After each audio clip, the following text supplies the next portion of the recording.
Praise the lord everyone. ఈరోజు 11వ సామెతలు విందాము. దొంగ త్రాసు యెహోవాకు హేయము, సరైన గుండు ఆయనకిష్టము.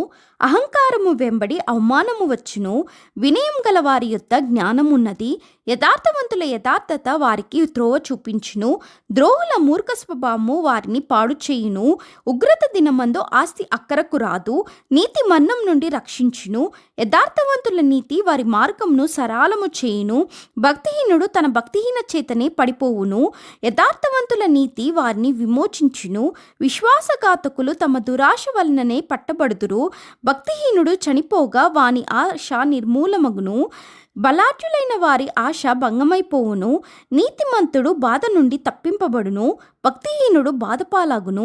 భక్తిహీనుడు తన నోటి మాట చేత తన పొరుగు వారికి నాశనము తెప్పించును, తెలివి చేత నీతిమంతులు తప్పించుకొందురు.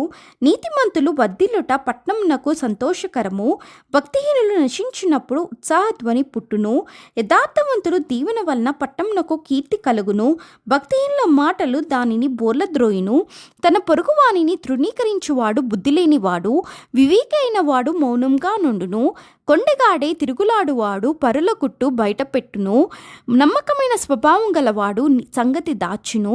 నాయకులు లేని జనులు చెడిపోవుదురు, ఆలోచనకర్తలు అనేకులుండుట రక్షణకరము. ఎదుటివాని కొరకు పూటబడినవాడు చెడిపోవును, పూటబడ నొప్పనివాడు నిర్భయంగా ఉండును. నెనరులు కల స్త్రీ ఘనతనొందును, బలిష్ఠులు ఐశ్వర్యము చేపట్టుదురు. దయగలవాడు తనకే మేలు చేసుకొనును, క్రూరుడు తన శరీరమునకు బాధ తెచ్చుకొనును. భక్తిహీనుని సంపాదన వానిని మోసము చేయును, నీతివత్తువాడు శాశ్వతమైన బహుమానమునందును.